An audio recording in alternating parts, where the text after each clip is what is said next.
Let's close things out here on a quicker episode this week, Adam, with looking at what we have talked about since basically the legalization of sports betting in the United States happened several years ago. We're sitting here and we're going, okay, we knew who had the leg up whenever we kind of hit the ground running. The biggest question, and we actually posed this question way, way back, Adam, and honestly, here we are several years later where we said, hey, when we're sitting here several years later, what is it going to look like? Who will be number 3? Who will be number 4? Who will be number 5? Because we kind of speculated that, sure, there will always probably be the big two in DraftKings and FanDuel, but there's a place for a 3, 4, 5 where there's probably a nice little bit of nice little chunk of money, a nice little niche that you can kind of carve out, perhaps offering different things to different customers, offering whatever it might be. Well, that necessarily hasn't come to fruition from that standpoint. No one really separating themselves from offerings or whatever, as we've seen. But we're trying to figure out who's going to be that 3, who's going to be that 4, who's going to be that 5, or as this article that you guys have up say, is there even such thing? Good article from our Matthew Waters at LSR right now, in which he pulls a note from analyst Barry Jonas of Truists, one of the analysts who follows the U.S. sports betting and iGaming space very closely. And I'm going to read directly from part of this note that Matt quotes. It says, "Note that we skipped Tier 2. We don't think any operator in the space qualifies for that standing with white space between DraftKings and FanDuel and others." So he talks about skipping directly to a Tier 3, right, and includes the potential for companies, like Caesars, like Penn with ESPN, like BetMGM, to be in that third tier, but that there really is no second tier as of right now. And I think it's an interesting discussion to be had, because we talk so much about how, well, don't overreact to the early days, right? It's a duopoly between FanDuel and DraftKings. Don't overreact to that. A lot can change, and it can. A lot still can change. However, as time goes on, I think we start to ask the question differently. What will be behind DraftKings and FanDuel as opposed to who's going to supplant them?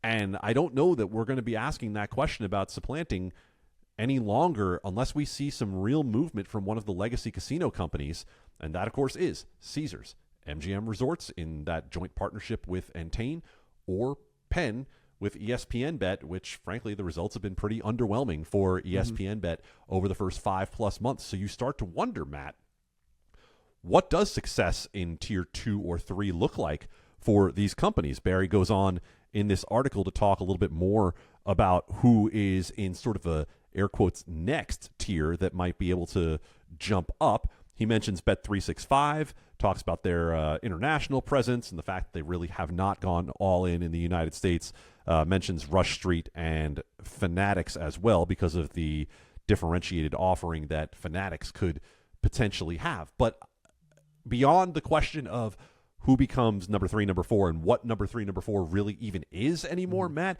I think we can look at a note like this and understand that we might have made the full 90-degree turn into talking about product now, right? Because the biggest thing I think we've seen thus far is that if you don't have a competitive product, DraftKings and FanDuel have already lapped you on that, and it's going to be very difficult to come up with a product that rivals what they have. And it seems consistently when we see the rankings that come out from Eilers and others that DraftKings, FanDuel continue to maintain high-level rankings there. So very interesting article. Go read more of it from Matthew Waters at Legal Sports Report as he breaks down more of the speculation and, I should say, informed analysis from Barry Jonas on what the tiers of operators in U.S. sports betting might look like going forward.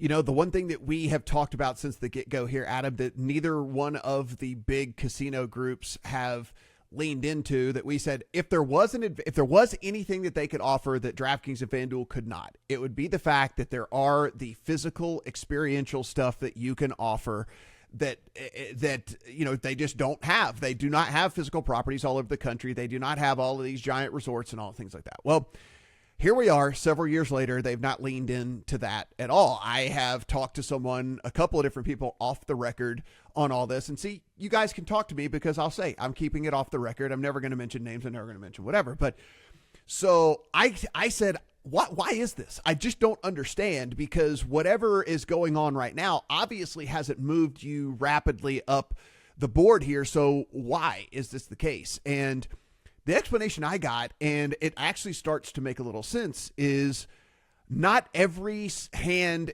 within the casino hierarchy scratches the other one's back, right? And so you're sitting here and you have this sports betting side of things, which is different from the casino side of things, which is different from the hotel side of things, which is different from the marketing side of things, which all have their own departments and all have their own agendas and all have their own reasons for doing what they're doing.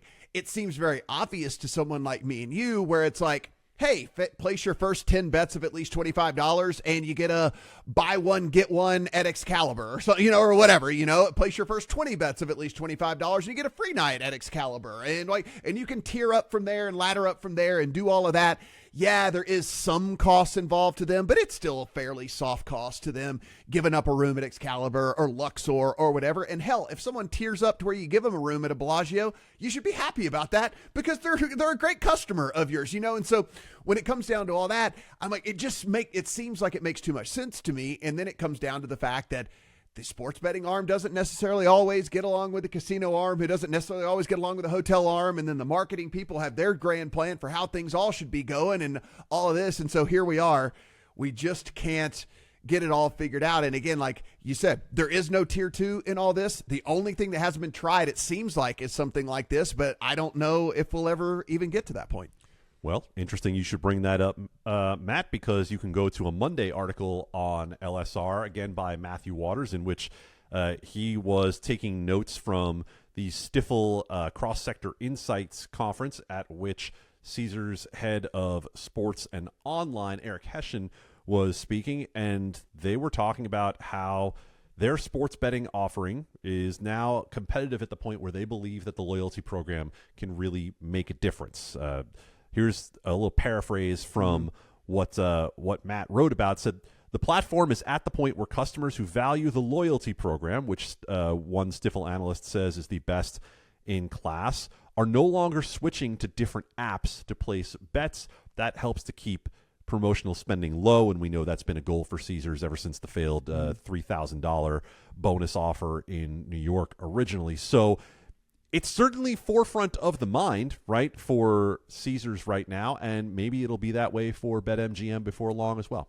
Yeah, it'll be interesting. I'm glad you brought that up. It's just one of those things to me where it's kind of like, okay, we're a few years in now. We've tried some things. We've tried whatever. This is the one thing we really haven't tried. Seems all too obvious to me, the layperson on the outside, but I understand that there's a lot more that goes on behind the scenes with all that. As Adam mentioned, everything we talk about here and more over at LegalSportsReport.com. So please go in, take in all of the great words that Adam and team are putting together over there. And if you haven't done so just yet, go ahead, subscribe to this podcast. We do appreciate that. And if you want to rate and review, so long as it's not like a 3-star, if you're willing to do a 4 or 5, like we'll say, yeah, go ahead and do it. Adam, we're cutting it off at 3, right? 3, we'll just say like, yeah, just go on about your day.